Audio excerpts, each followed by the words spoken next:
Ravi de vous retrouver ce matin. Bonjour à tous et bienvenue dans cette édition. Un journal que nous ouvrons avec l'arrivée ce jeudi à Dakar du corps du Sénégalais sauvagement tué au Maroc, Charles Alphonse Ndour. Parents, amis et proches étaient à l'aéroport pour accueillir le défunt. Il est actuellement à la morgue de l'hôpital principal de Dakar. La levée du corps est prévue ce samedi à 10h, ainsi que l'enterrement qui se déroulera à Joal Fadiout. Nous y reviendrons dans nos prochaines éditions. Des meurtres, on en constate de plus en plus dans notre société. Pour le sociologue Djibi Diakhaté, c'est une question de crise universelle et de perte de valeur.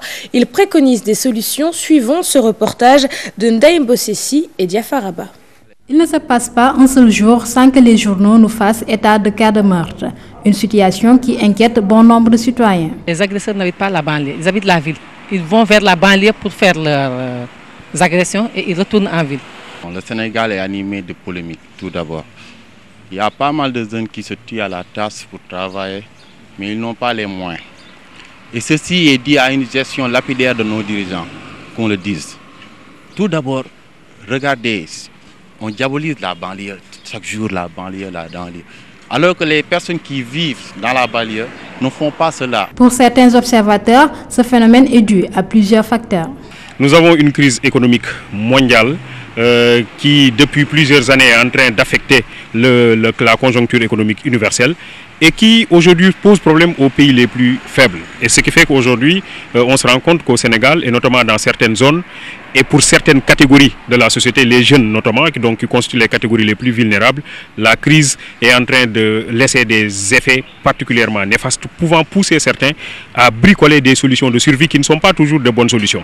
Deuxième phénomène de crise, c'est la crise des valeurs. Toutefois, des solutions sont préconisées. Il me semble aujourd'hui qu'il faut renforcer le secteur de l'éducation. Il faut fabriquer un type de Sénégalais arrimé à des valeurs positives qui sont de nature à donner à sa conduite une orientation qui soit en phase avec les attentes de toute la communauté. Il faut aussi que l'éducation familiale joue son rôle. Et puis enfin, je crois qu'il faut revoir le contenu de nos médias. Des cas de meurtre qui hantent le sommeil des Sénégalais et installent l'insécurité dans la ville. Ainsi, le sociologue appelle à un esprit de solidarité et de tolérance envers tout le monde. Lutte contre le virus Ebola, le préfet de Dakar met sur pied un plan d'action en organisant des campagnes de sensibilisation dans les daras et lors des événements sportifs. Il prévoit également de mieux équiper les postes de santé. Les agents de services d'hygiène et sapeurs-pompiers sollicitent des formations pour maîtriser l'inhumation en cas de propagation du virus. Fatima Taba, Tierno Laurent Mendy. Organiser des campagnes de sensibilisation dans les écoles, daras et lors des événements sportifs, un des points du plan d'action mis sur pied par le préfet de Dakar. Les professionnels de la santé et de l'hygiène joueront également leur partition. Nous allons d'ailleurs commencer par le match Sénégal-Égypte, qui sera pour nous un moment important de sensibilisation où nous voudrions, avec les autorités du sport, particulièrement du SAF, en relation avec les ministères de district, mais le comité départemental, pouvoir instaurer le lavage des mains à toutes les personnes qui prendront part à cette rencontre. Les autorités veulent se limiter aux seuls cas confirmés, mais beaucoup d'efforts restent à faire dans les postes de santé.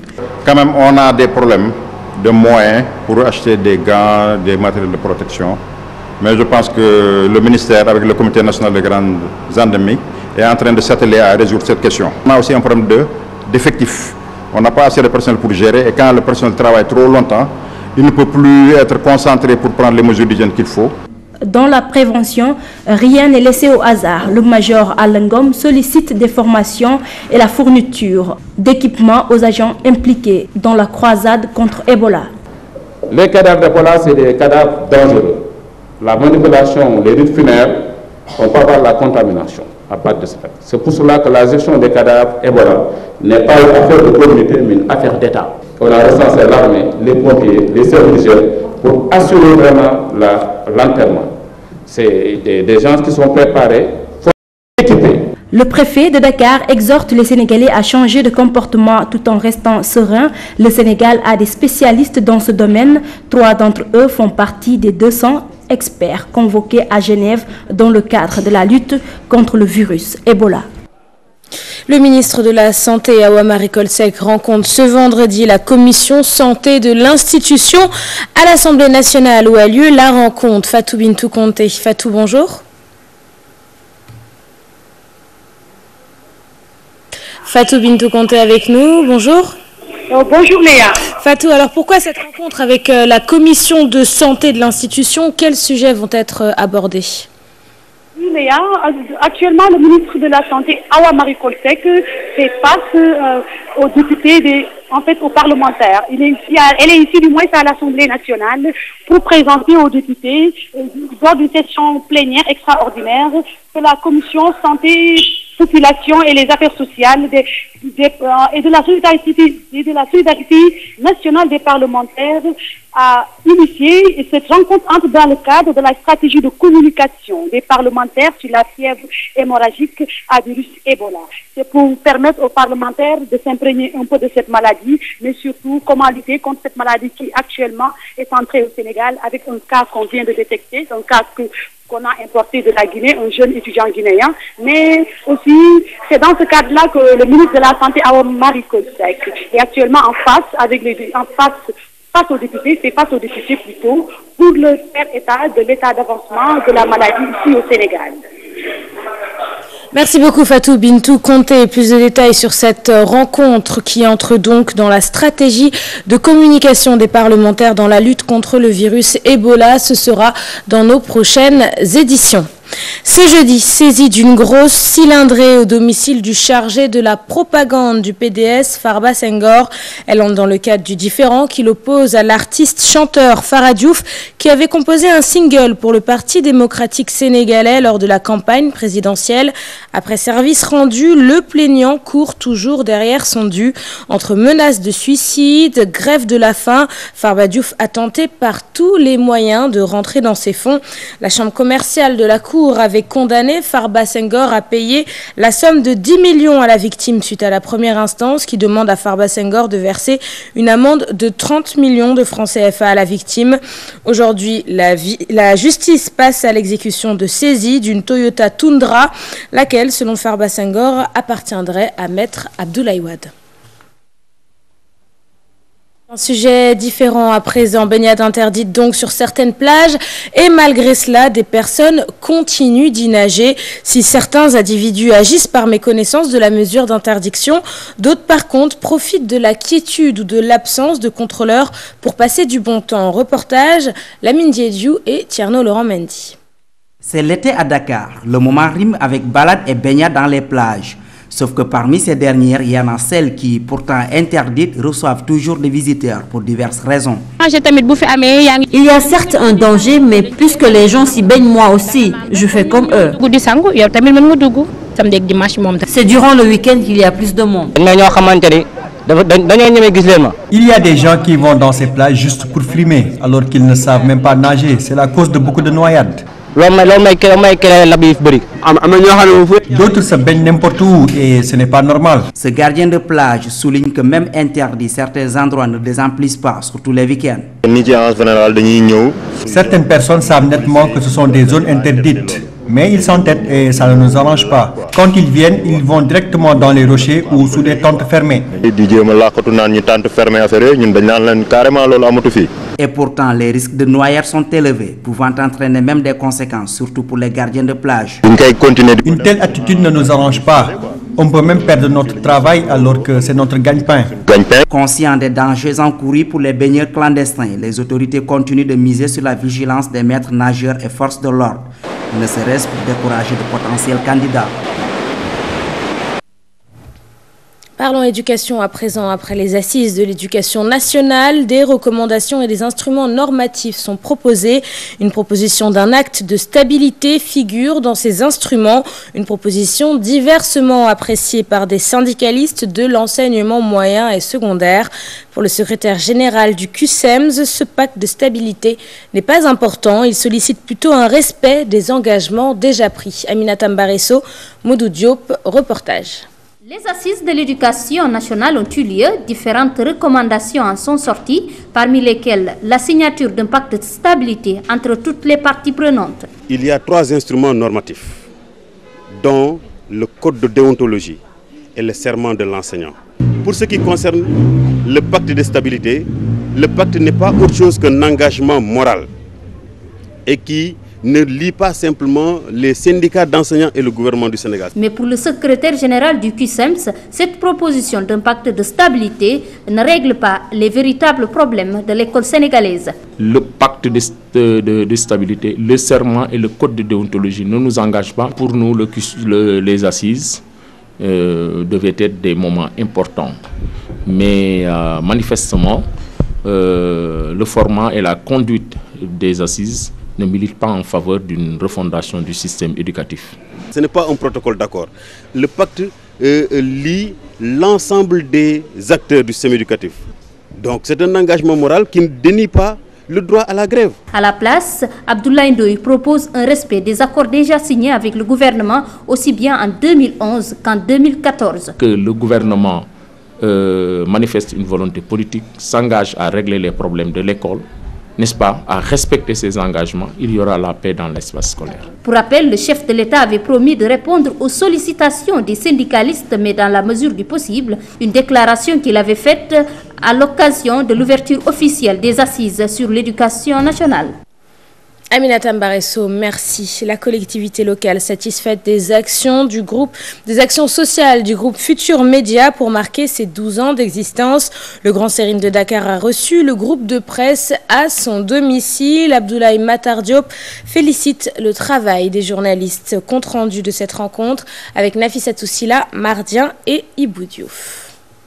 Pour marquer son 12e anniversaire, le groupe Futur Média a œuvré dans le social en faisant des dons dans différentes structures de la Médina, une action bien appréciée par le Grand Sérine de Dakar et toute la collectivité Lébou. Véritablement, depuis le début, vous avez donné raison à tous les Sénégalais qui, à l'origine, étaient des pétitionnaires pour permettre à l'État de vous autoriser à ouvrir d'abord une radio, ensuite une télé.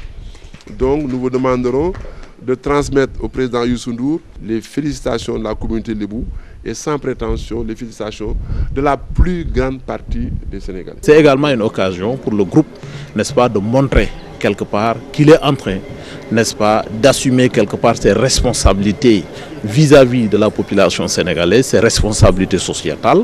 C'est vrai, l'entreprise c'est pour créer des profits, mais également à côté de ce profit, nous avons quelque part le devoir et l'obligation de penser à la population. Le chef de la collectivité Lébou, Abdoulaye Matar Diop, a magnifié le travail accompli par le groupe Futur Média et le rôle qu'il joue. Au plan politique, mais vous avez contribué avec d'autres confrères à la crédibilisation de la démocratie sénégalaise en suivant de bout en bout le cycle des élections et des votes.